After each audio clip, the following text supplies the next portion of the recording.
So our second award then is for Disappointment of the Year. Previous winners in this category: 2016 No Man's Sky, 2017 Middle Earth Shadow of War, 2018 We Happy Few, 2019 Rage 2.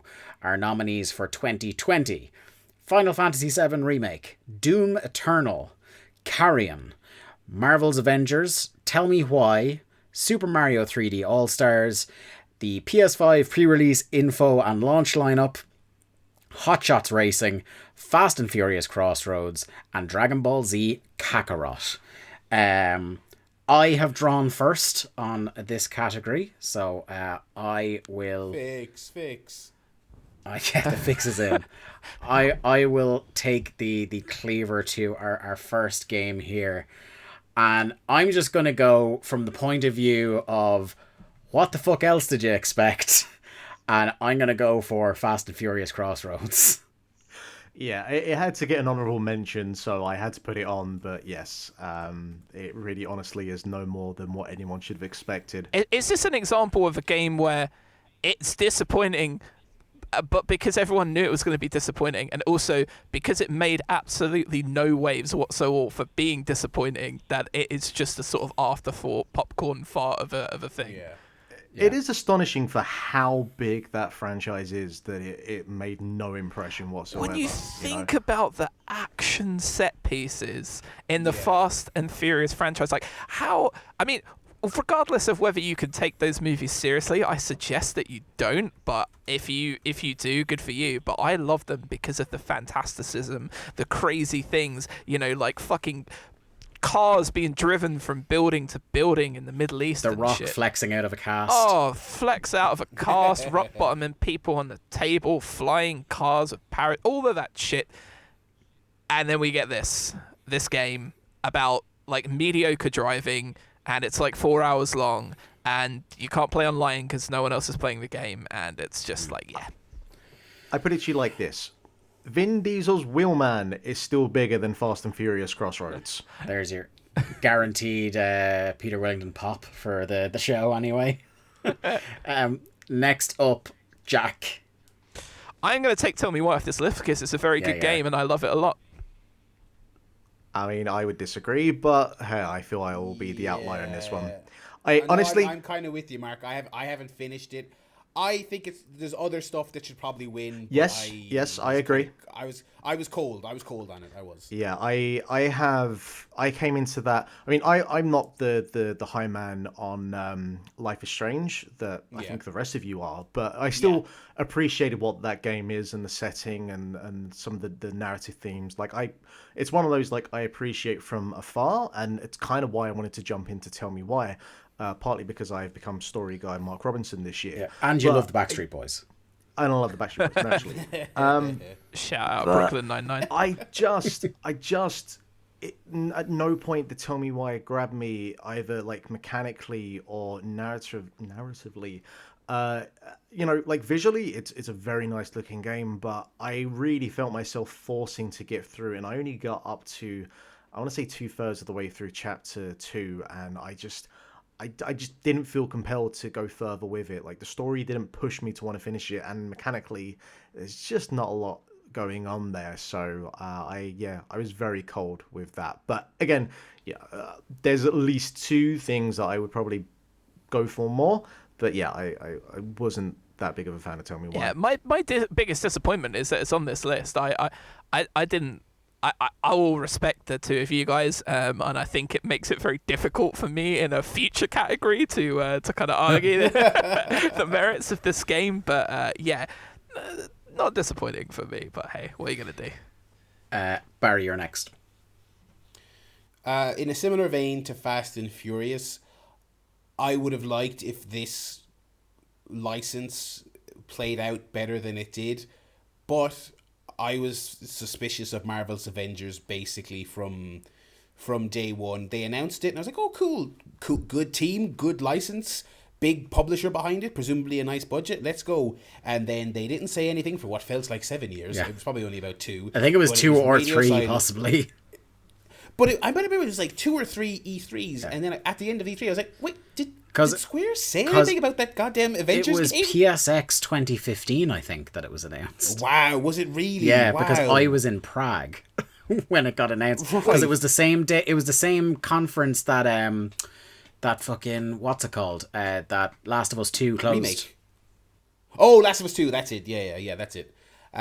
So that was a red flag, and then when they finally re-emerged and they said, here it is, we're doing the big reveal, and oh boy, literally from reveal 1 it was like, hold your horses, handbrake on the hype train, calm down, this is now just from day 1 it just looked like a budget title, better looking, but like a budget title of the PS2 era movie license game. If anything, in a very narrow way, it's almost a pleasant surprise of the year that I actually was able to enjoy anything from it. Like I enjoyed, I'll talk about the story mode later in another category, but I didn't think there was going to be anything salvageable from that game. It was not on my radar at all until it came out, and a few people were going, like Danny O'Dwyer is even saying it. It was like, single player in this game is actually pretty good.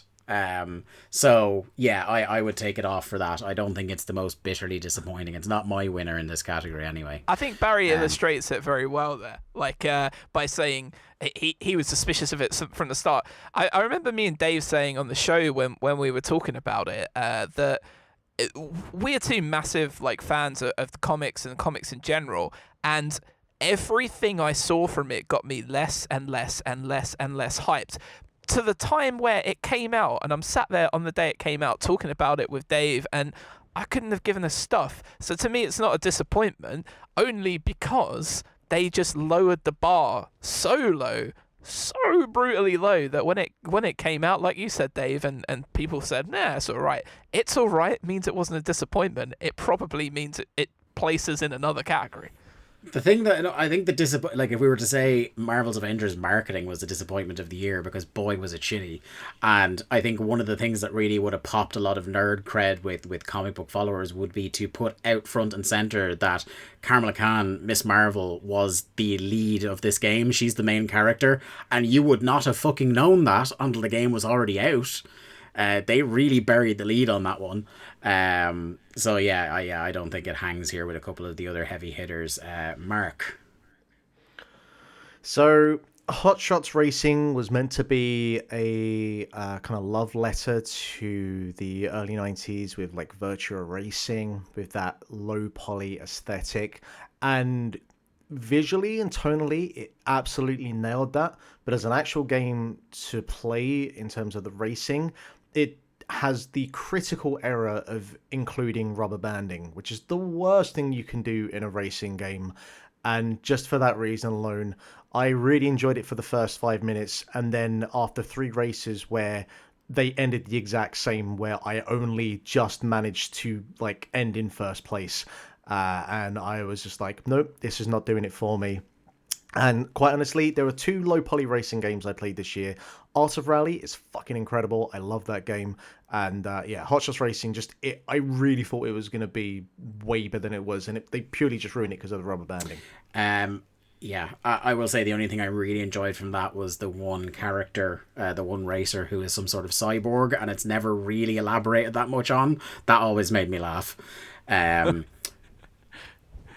It's back to me again, and because I put it on, I'm just going to take it off. DBZ Kakarot, and that's purely because I think it's not Dragon Ball Fighters. Well, this is it. I think the expectations were set high after Fighters that we were finally going to start getting some good ass Dragon Ball Z games, but now we're back into the cycle of they tease a game, a Dragon Ball Z game, and you're like, oh, this looks pretty good, and then it comes out and it's like, oh.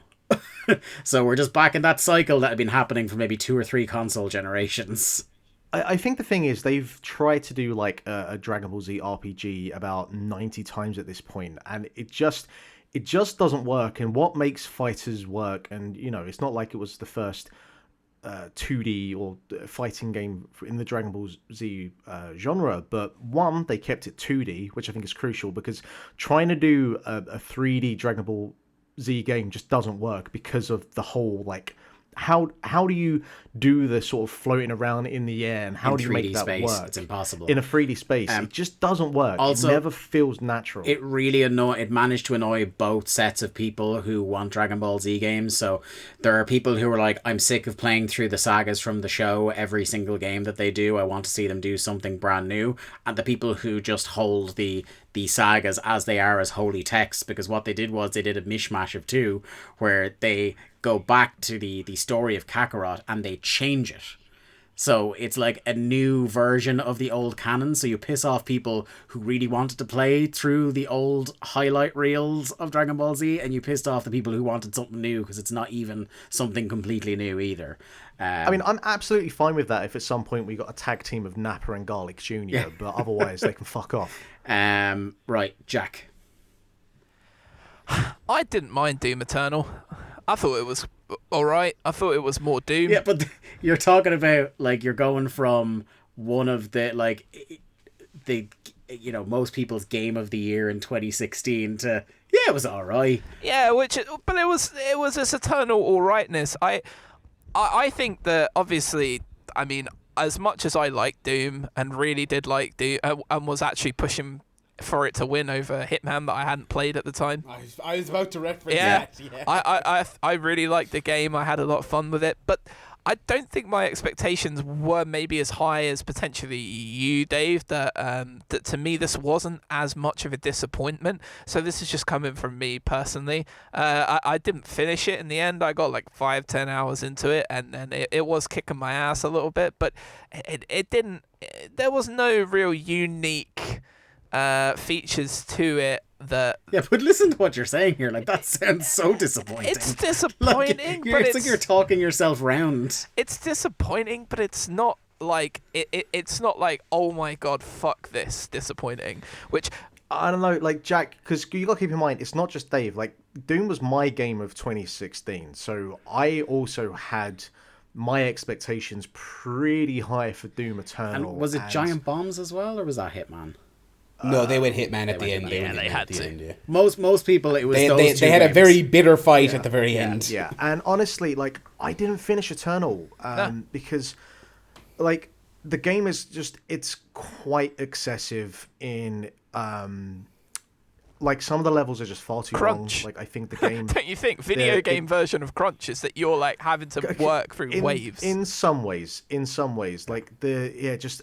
Some of the levels are just a little bit too long, a little bit too excessive, and that's you hit on the so the levels are excessively long, as you said, Mark. And that's the thing. That is the one thing about Doom is their level design. That is the one thing that like set that series apart in 1993 when it started and has been a hallmark the whole way through. Is how genius the level designs are in those games. Like, and it was just a bunch of bullshit in this. It's chapter 5 specifically, the Super Gore Nest, and I can tell you every chapter after it as well. Fucking I didn't ever. mind the puzzles, you know, like finding the little hidden bits and pieces in there, or like, you know, I like jumping those. around and stuff. I actually enjoyed those. I liked making things heads explode and stuff. But again, Jack, like, if you see that out to the end where like you have been doing exactly what you've described for 15 to 18 hours okay. and it doesn't change. Okay. Like the last two levels, it's about like 2 hours of gameplay of it just doesn't end. And like I wanted, like, when I finished Doom 2016, apart from flinging the pants clean out the window, I was like, I want to start that game immediately again. Yeah. And all they had to do was more Doom 2016, and they didn't. They tried to get too cute and fix what isn't broken.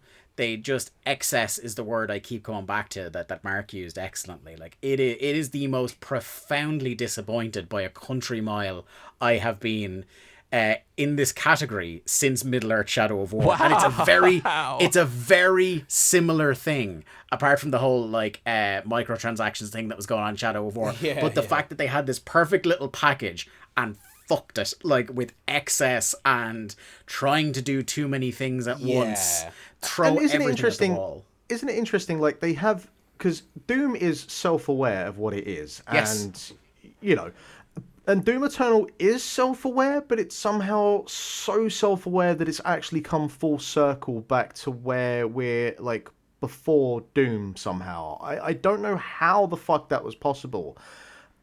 And yeah, they kind of fucked it. And the platforming is, I could have, take it or leave it. It didn't in any way enhance the experience for me. We had the discussion at the start, I remember, Mark, where you had just started and you quite liked it early on. And I was a few hours ahead of you and I was like, I'm already over this. And by the time I was finished, I was like, I never want to see another one of those fucking platforming launch things. Fuck that. I liked those. No, again, Jack, when you've been doing the same thing for 18 hours. Dave, I will cede your point on that. That is a fair point, sir. I did like the platforming, but it was just kind of like every now and then there'd be one platforming section that was just like slightly too artsy, and I was like, I'm kind of over this. Do you remember how in Doom 2016 is that they would introduce a new thing? And just they had almost timed it perfectly with the design of that game, that as soon as that thing became a bit rote or a bit, not even tedious, but it just became not special anymore, another new thing was introduced. Well, in this, it's like everything that's new about this game comes in the first 90 minutes, and then it's just that for the rest of the game, just with slightly different maps, It is kind of it's a very interesting case study of disappointment, because like you were saying about the level design, like Doom 2016 isn't just like, an excellent game because it feels great and it looks great and it sounds great. It's like the level design and the balance and the pacing and the timing. It is like a finely preened, finely groomed. It's like almost like a beautiful piece of craftsmanship. It's just like a well-made like table or something that's just beautifully proportioned and perfect in every way. And it's just everything. And it's like the thing about Doom Eternal, it's not even just like, oh, things are slightly off. It's a little too long here. There, it's like, everything is way too long. It's way too this, that. Like the boss fight, is it the Doom Hunters or whatever? Oh my god! Where you're fighting one of them and you're, fair enough, this is a boss battle, whatever.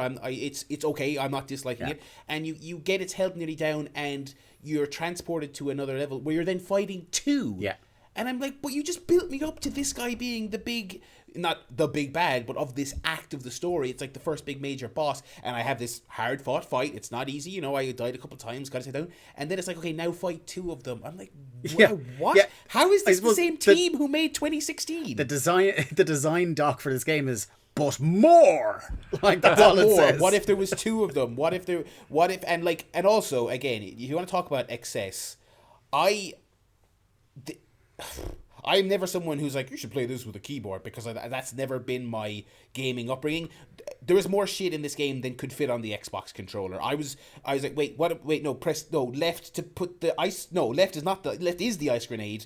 Am I shooting the? Like, I was getting so confused trying to remember, because they are literally just. It's kind of like the game. Here's a visual metaphor for you, everyone. All right.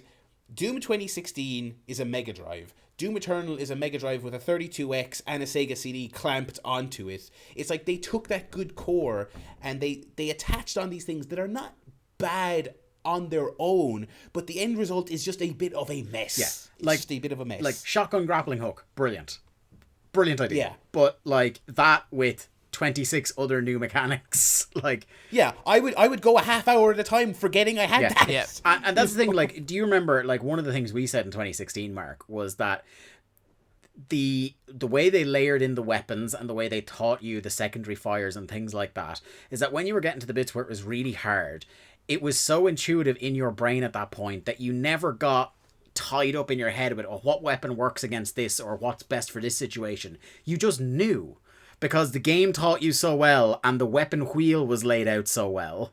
I know, and I think part of that is an inherent issue where you add so many more enemies that becomes more complicated, because you've got, instead of, like only 5 different enemies to deal with and you've got 7 or 8 weapons, now you've got, 10 different fucking enemies, and they've all just suddenly become supercharged. My analogy that I'm going to go with, which I feel is slightly more apropos, is that I like Rain in Blood by Slayer. It's 29 minutes long, which is absolutely perfect, because 30 minutes of Slayer would be too excessive. Doom Eternal is 18 hours of Slayer, and it's completely unnecessary. Somewhere in a room, Kerry King is crying right now. Yeah. So I think it's safe to say after that, This is Jack, the you're gonna have to first pick a different game. rejection. Yeah. I think, look, I'll put it this way.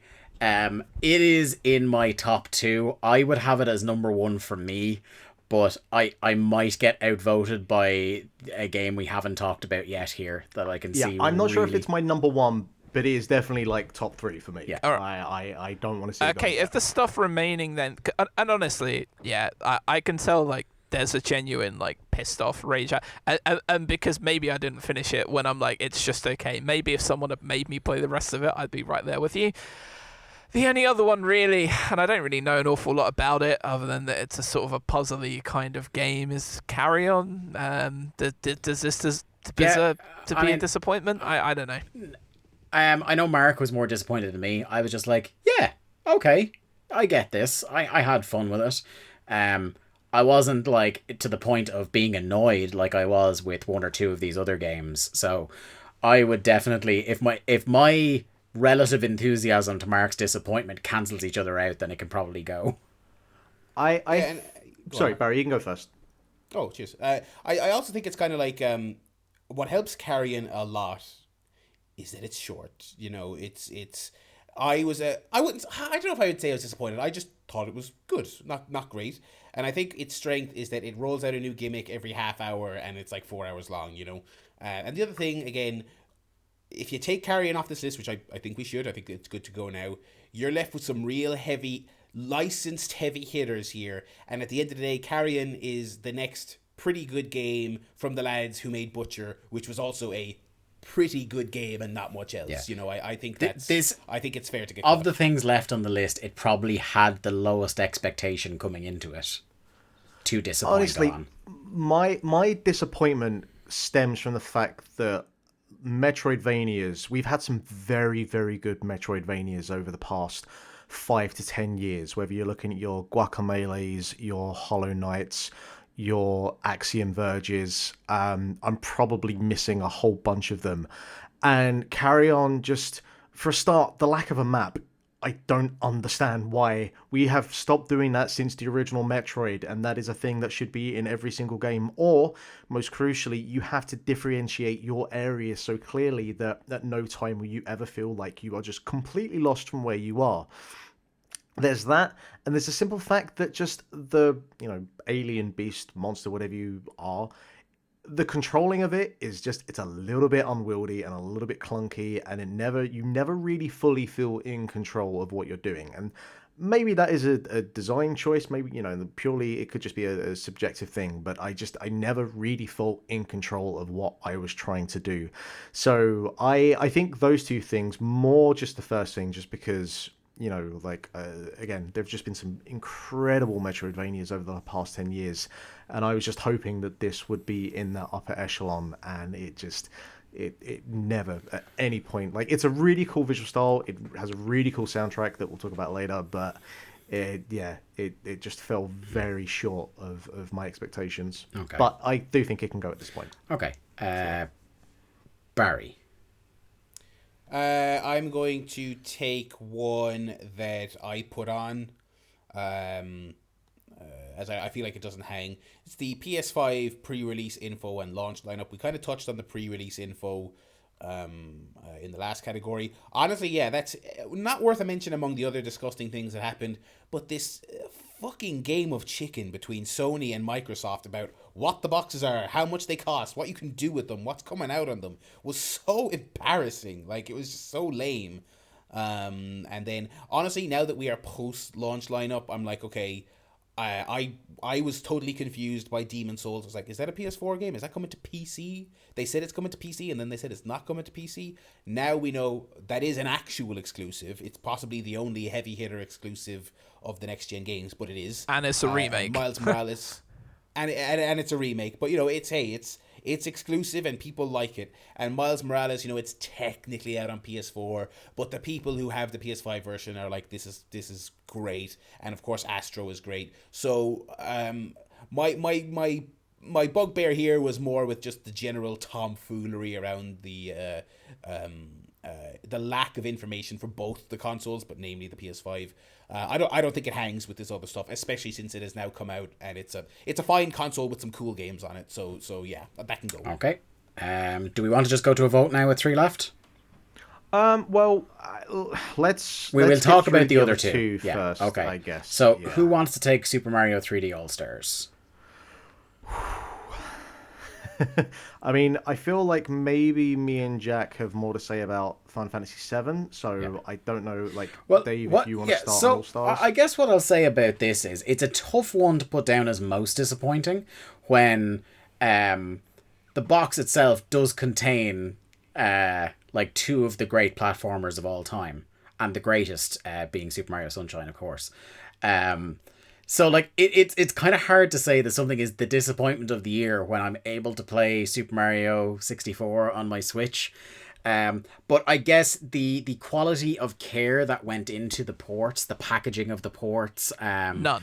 and not adding in any quality of life shit. Because I think we talked about it. I don't know if we talked about it on the show or we talked about it in our group chat, but I wasn't expecting them to like do a Crash remastered or a Spyro remastered and rebuild these games from the ground up. One, because that's just not what Nintendo do most of the time. Because, and as well, they just need to put those 3 games in a box and it will make all the money in the world. So I wasn't expecting that, but it was, as far as these things go, like a package collection of fantastic games. A real kind of, here they are, it's just the games in a box sort of thing. That said, I have really enjoyed my time playing Super Mario 64 again. You know? But it is frustrating that we are talking about the most iconic video game franchise ever, you know, and some of the most beloved and best reviewed and most adored games ever. I mean, when you consider you've got your fully fledged things like Crash and Spyro that are just beautifully crafted, reimagined, a lovely blend of nostalgia and new shit as well.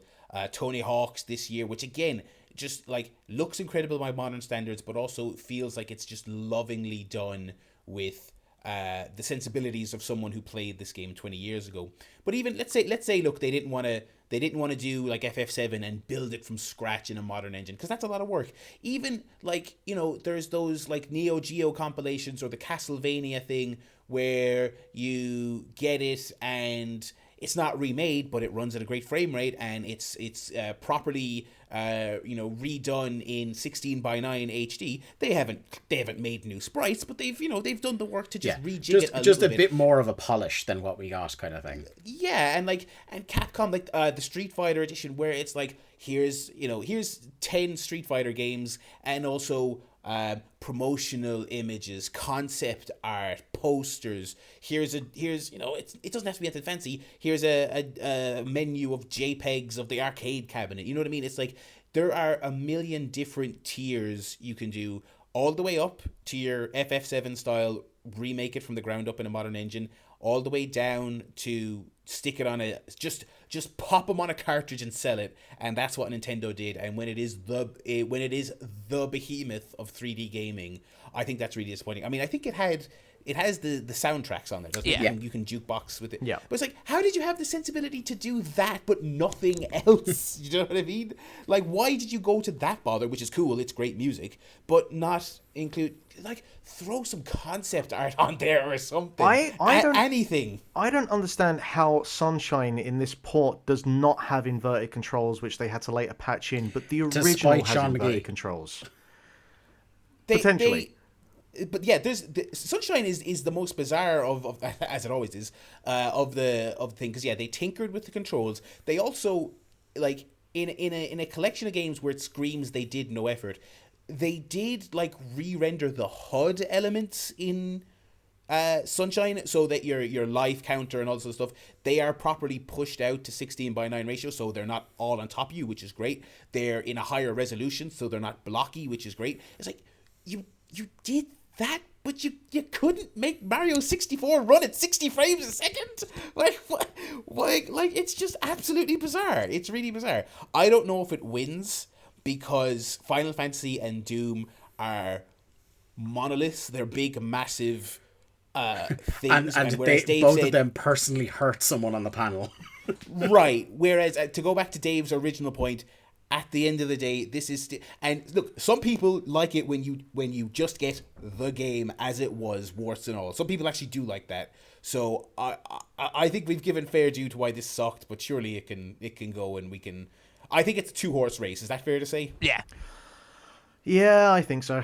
I do think that I was enjoying my time. I played through Mario 64 and I got all 120 stars, and I got up to a point with Galaxy, and I still need to finish it, but I only played through Galaxy the once back in the day, so that more than anything else I was looking forward to going back to, and I was having a really good time with it.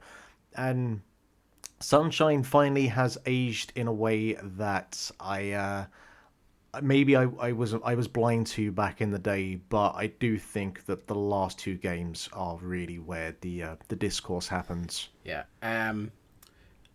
I was going to say, I suppose one of the things that personally disappointed me the most is, like, really, would it have been that much more of an effort to put Galaxy 2 on there as well? Like, really? Did we need to leave that off? Why was it fucking limited edition as well? That was unnecessary. Yeah. Oh, that as well. I completely forgot about that, yes. Yeah, you can only buy it till March, folks. Yeah. That might have been, it wouldn't have won, but that might have been an honourable mention as well for the Konami Award. What's up with this weird shit they're doing with their limited It was releases? such a stacked category, I forgot about it when I was doing my votes.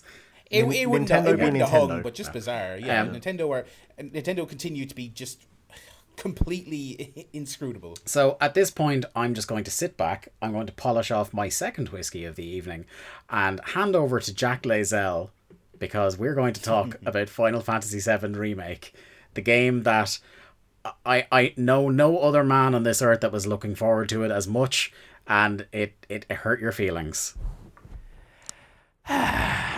Yeah, So I was so excited for this game that I actually filmed myself watching it count down on PlayStation, and then me clicking into the game and sent it to the group chat. I don't know if you gentlemen recall that.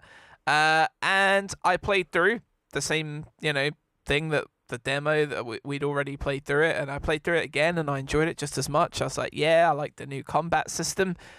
And I liked the new combat system until I didn't. And I liked the way that the game felt until I didn't. And then I liked what they were doing with it, and then I also didn't. And then there started to be ghosts, and I'm like, the fuck is this shit? I don't know what's going on here.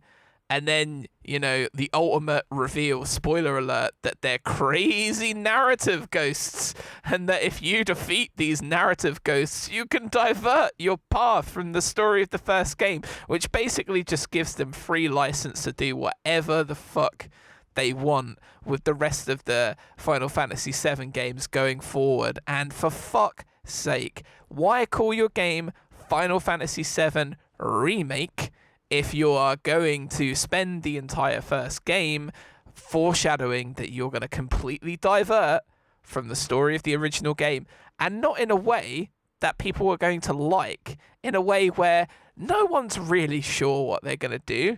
Everybody's really nervous about it. I'm nervous about it. It could suck so bad. And seeing some of the shit that has been done with Kingdom Hearts and the hands that this shit is in at Square Enix, I'm not particularly confident that this is going to go on very well. I saw way too much Sephiroth for this part of the game, but then because he's Sephiroth TM, like the big bad, we get to see all this stuff of him foreshadowed and shit that you don't really get in the original game. It's linear as hell. It's so linear that it made me have that Final Fantasy 13 feeling where I was like, when am I gonna get to enjoy my Final Fantasy and the free roam and stuff? And no, it's all set in Midgar, and look, I mean, the game looks incredible. The music, the reimagining of Nobuo Matsu's original score is incredible. There's some fun stuff in here. Some of the way that they fleshed out some of the characters who were kind of bit part in the original was cool, but it was just an almighty monumental letdown playing through this game, just gradually losing my passion for it. It's similar to what Dave was saying with Doom, And it was why I backed off that point so hard, because the way Dave was talking about Doom is exactly how I felt playing through Final Fantasy. I just gradually lost my mojo for everything that they decided to do with this game. And it just, Did you finish it? No. I got right to the end. See, I did. I got right to the end and watched the last it. cutscene, and I just didn't finish it. I've left it unfinished. I will never play through that last battle with the ghosts, the whispers, because I don't care. I don't care. Okay, well. I have just a few points, because I feel like I'm the middleman here, because I echo sentiments. You've just been burned left, right, and centre in this category. I really have with this one. We named this category after you. Everything Jack says is absolutely bang on, and it is more than aware for anyone that listens to this show that I'm not a hype man when it comes to Final Fantasy, but I did play the original. I do like the original. I think Final Fantasy VII is an incredible game, and the characters, the motifs, the music, the gameplay, everything is there to. It all deserves its place as an iconic video game, and I think what really kind of pins down the disappointment is that there are flashes within this game where you're like, man, you really were onto something here. Like the way they flesh out some of the side characters and give them just a little bit more personality and really bring these characters to life in a way that just wasn't possible back in 1998. Jesse's great. Yeah, absolutely, like 100%. The cutscene with the falling of the plate is fucking incredible. Like I always wondered how they would bring that to life in 2020, and they do such an amazing job. But then on the flip side of it, you don't need a no-clip documentary to know that this game originally was going to start out as a full recreation of Final Fantasy VII, and then at some point they realized, Jesus Christ, we cannot do that within the time frame we have, otherwise this game's not going to come out for 10 years. And there's no more of a realization of this than just how much Sephiroth is wedged into this game, where he does not deserve to be here, but has to be here because hey, it's Sephiroth and he's the big bad guy, but he is not a critical part of the Midgar section of Final Fantasy VII. Nope. And he is just all over the place in places that he should not be. It's like Minions. And, when they just started fucking cramming Minions into everything, and they even eventually made a Minions movie.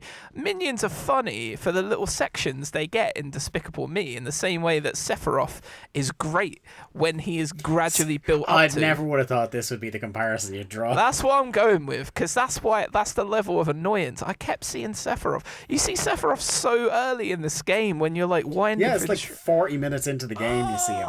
That's just such a mistake. This is a. Yeah. And sorry, Mark. Sorry. And I didn't enjoy the combat. Pretty much from about 2 hours in, I was like, this combat isn't really doing it. I actually would have just preferred to go fully turn-based, because it feels like a bad hack and slash game for what I'm doing. It's worse than Final Fantasy 15, and that combat kind of irritated me as well. And the thing that also irritated me is the fact that there was a couple of different ways that you could do the combat, and I tried a few different things, and I'm like, no, it's a Final Fantasy game. You give me a combat system, I'll figure it out. Okay, that's the deal we've always signed. Why are there multiple ways to play this game? You just let me do my combat. Fuck's sake. And even I, as someone who really, in the grand scheme of things, doesn't really give a shit about the story, even I at the end went to Nina specifically and was like, what the fuck did they do there at the end? And he's like, mate, I don't know. Because clearly it was look, we need to keep people invested and interested, and we want to, we don't want to keep people guessing. We want to do something a little bit different. And it's like, I don't really think people who want to play this remake of Final Fantasy VII want you to do something different. They just want, a 2020 edition of that game from 1997. Mm. And you can, do a few bits here and there and certainly flesh out more of the side characters, all that stuff, absolutely. But everything with Zack alive. Why?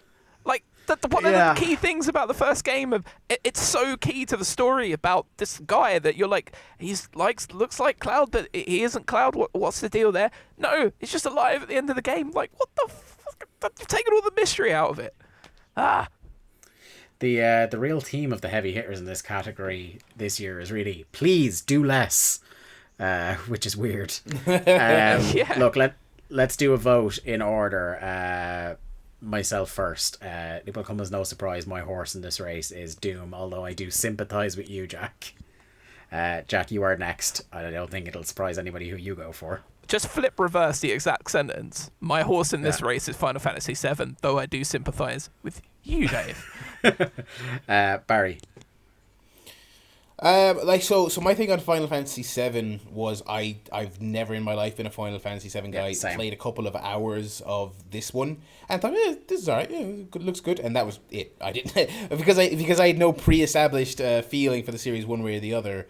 I can't really weigh in on this, but I'll be honest. Jack is kind of like he's been waiting 20 years. Like this has been the remake of remakes of all the games. People have said they should bring this back. They should bring that. This back. was the big red basically button they had for so long.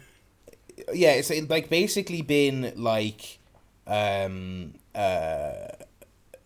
the game that simultaneously was a trailblazer, but also people have said it was almost ahead of its time because it deserved to be made in a better era of technology. And this game was 5 years in development. And that's it as well. It's like they dragged their feet on for 15 years on doing it, and then when they did make it, they split it into 3 parts. Well, we don't know. 5 years to make. Have they confirmed how many parts it'll be yet? They have not. And do you know what? Yeah. When they teased it 15 years ago as a tech demo for the PS3, it melted E3 to the ground with excitement. 15 years build. I gotta say, I saw Polygon's like top 10 of the year, and I was fucking stunned to see Final Fantasy VII Remake in there. I will, on the basis that despite our earlier impassioned discussion, I was very disappointed by Doom Eternal, but I'm more sort of compelled by the argument for Final, if I'm being perfectly honest. I wouldn't, given the history behind it. If the playing field was level, if I had been waiting since Doom 1993 for this game, I would say then I would be like, fuck you guys, because I'd this is winning. I'd give you that. But, yeah, the scope of this award, it doesn't really get much better than something like a 20-year, much vaunted, almost mythical game. Before it was announced, it was mythical. So I'll go with Final Fantasy VII. This is the Chinese democracy of video games. Oh boy. Just to make it official, Mark, would you like to cast your vote? Yeah, so, I was kind of on the bandwagon there with Doom Eternal for a little bit, but, going back over some of my own points, obviously going back over Jack's points, but I think my thing, when I really come down to it, is I would probably play another Doom game, even if it's within, like, this kind of series or iteration or whatever. I really don't think I would want to touch whatever comes next. Yeah, and you were someone who was on a Final tear of Fantasy playing all the remake. old games up until that point. Yeah, at some point, because I have basically like most of the games from 9 onwards on Steam now, and I will get round to them, and I'm looking forward to them. I might even get round to the Zodiac Age at some point, but this fucking remake series, I think I'm good. Thank you very much. Yeah. So yeah, I'm gonna go Final Fantasy VII Remake. So maybe the most appropriate winner ever in this category, Disappointment of the Year 2020, goes to the Final Fantasy VII Remake. Flush the fucking toilet. We are now out of the quote-unquote negative categories and starting off our positive ones. Dave, what won the fan vote? Oh, of course. Thank you, Mark. I didn't have the tab open there, so disappointment. Also, Dave, after you do the fan vote, can we have a pee break? Yeah, we can. Yeah, no problem. Okay. I mean, leave that shit in the show.